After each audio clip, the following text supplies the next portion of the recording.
গল্পের এই প্লেয়াররা এমন একটা ভার্চুয়াল গেমসে অংশ নেয় যেখানে জিততে পারলে কোটিপতি আর হারলেই মৃত্যু নিশ্চিত। তবে এই প্লেয়াররা এটা জানতো না, তারা তো শুধুমাত্র লোভে পড়ে এই গেমসে অংশ নিয়েছিল। আর যখন তারা এই গেমস খেলতে শুরু করে তখনই তারা বুঝতে পারে যে এই গেমসের ভেতর হারলে মৃত্যু নিশ্চিত। কিন্তু এতক্ষণে অনেক দেরি হয়ে গিয়েছিল, কারণ এখন তারা চাইলেও আর এই গেমসের ভেতর থেকে বের হয়ে যেতে পারবে না। এদিকে আবার তাদের দলের প্লেয়াররা ধীরে ধীরে মারা যাচ্ছিল। তো শেষ পর্যন্ত এই প্লেয়ারদের সাথে কি ঘটেছিল সেটাই জানবো আমরা আজকের এই মুভির গল্পতে। গল্পের শুরুতে আমরা কার্লস নামে এক ব্যক্তিকে দেখি, এবং কার্লস পেশায় একজন গেমার, যে কিনা সোশ্যাল মিডিয়াগুলোতে বিভিন্ন ধরনের ব্যাটেল গেম স্ট্রিম করে থাকে। তবে কার্লসের এই পৃথিবীতে আপনজন বলতে কেউ ছিল না। তো একদিন সকালে হঠাৎ কার্লসের ফোনে একটি মেসেজ আসে, যেখানে তাকে একটি ভার্চুয়াল ব্যাটেল গেমে অংশ নিতে বলা হয়েছে, এবং আরও বলা হয়েছে যে সে যদি এই গেমসের ভেতর জিততে পারে তাহলে তাকে পুরস্কার হিসেবে $1,000,000 অর্থাৎ 10 কোটি টাকা দেওয়া হবে। তো এই জন্যই কার্লস সেই গেমসে অংশ নেবার জন্য একটি বিল্ডিংয়ে চলে আসে, এবং কার্লস সেই বিল্ডিংয়ে প্রবেশ করতেই তাকে 25 তলায় যাওয়ার জন্য বলা হয়। আর কার্লস 25 তলায় এসে দেখে তার মতো আরও অনেকেই এখানে এসেছে। তো কার্লস তাদের জিজ্ঞেস করলে তারা বলে যে আমরাও তোমার মতো মেসেজ পেয়েই এখানে এসেছি। আসলে এখানকার সবাইকে একটি গেমস কোম্পানি ইনভাইট করেছিল। তো এই গেমস কোম্পানি তাদের এই নতুন গেম রিলিজ করার আগে সেই শহরে থাকা বড় বড় আর্ট গেমারদের এই গেমসে ইনভাইট করে। তো তারা যখন নিজেদের মধ্যে এইসব বিষয় নিয়ে আলোচনা করছিল, তখনই একটি রোবোটিক ভয়েসের মাধ্যমে গেমসে অংশ নেওয়া সমস্ত প্লেয়ারদেরকে তাদের পোশাক এবং ইলেকট্রনিক সমস্ত ডিভাইস অফ রাখতে বলে, এবং এই গেমসে অংশ নেবার জন্য বিশেষ এক ধরনের পোশাক পরে নিতে বলা হয়।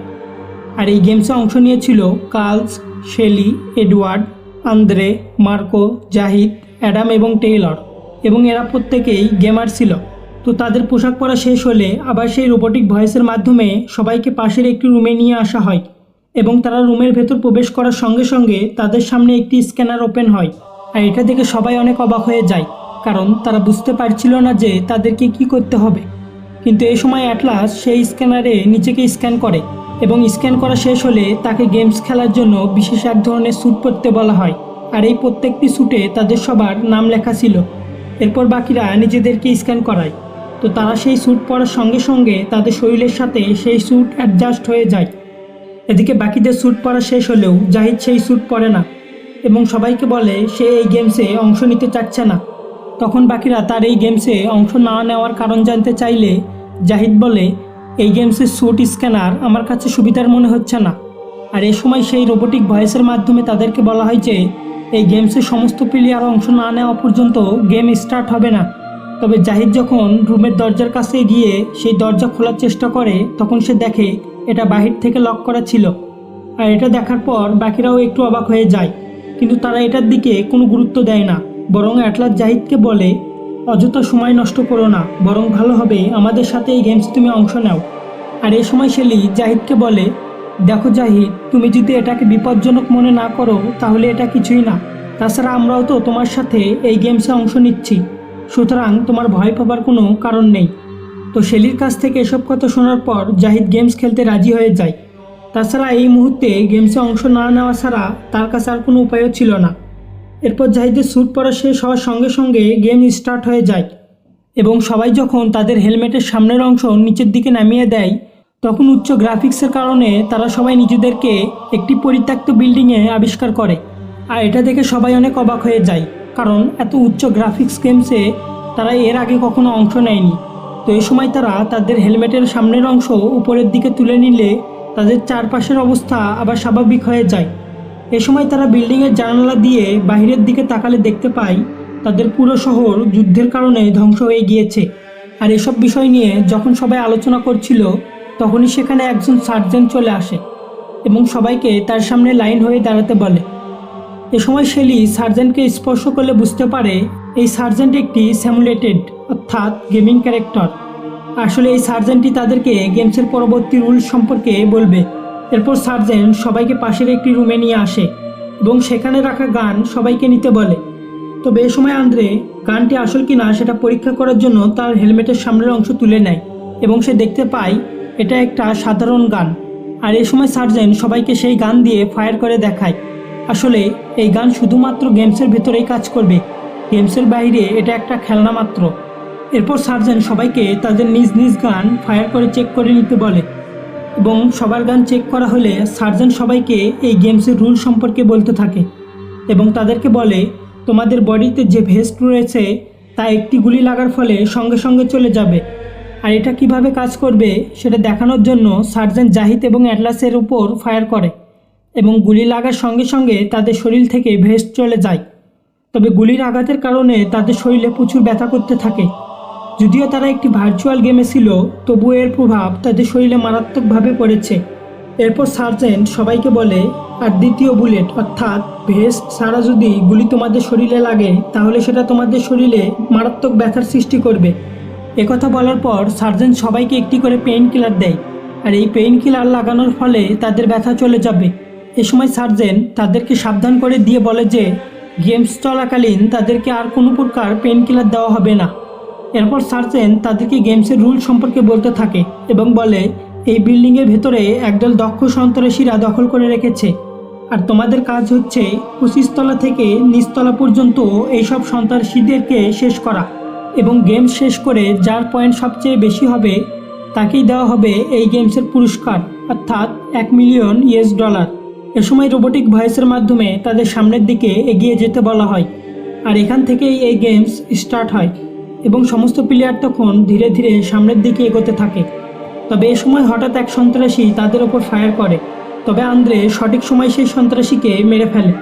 এ সময় সমস্ত প্লেয়ার সেই সন্ত্রাসীর বডির কাছে আসে এবং তারা দেখে তাদের ওপর যে সন্ত্রাসী ফায়ার করেছিল সেটা একটা সিমুলেশন, অর্থাৎ গেমিং ক্যারেক্টার। আর এটা দেখার পর অ্যাটলাস সবাইকে বলে, আমাদেরকে পয়েন্ট জোগাড় করতে হলে এই সব সিমুলেশন সন্ত্রাসীদেরকেই মারতে হবে। অ্যাটলাসের কাছ থেকে একথা শোনার পর অ্যাডাম সবাইকে বলে, এটা তো কেবল 1 লেভেল, আমি নিশ্চিত পরবর্তী লেভেলগুলো আমাদের জন্য আরও বেশ কঠিন হতে চলেছে। আর তারা যখন এসব বিষয় নিয়ে আলোচনা করছিল তখন তাদেরকে আবার রোবোটিক ভয়েসের মাধ্যমে পরের লেভেল খেলার জন্য এগিয়ে যেতে বলা হয়। অন্যদিকে আন্দ্রে 25 তলার সন্ত্রাসীকে মেরে ফেলার কারণে তাকে পয়েন্ট দেওয়া হয়। এরপর সবাই যখন 24 তলায় এসে পৌঁছায় তখন তারা দেখে পরবর্তী লেভেল খেলার জন্য তাদেরকে বড় ধরনের অস্ত্র দেওয়া হয়েছে।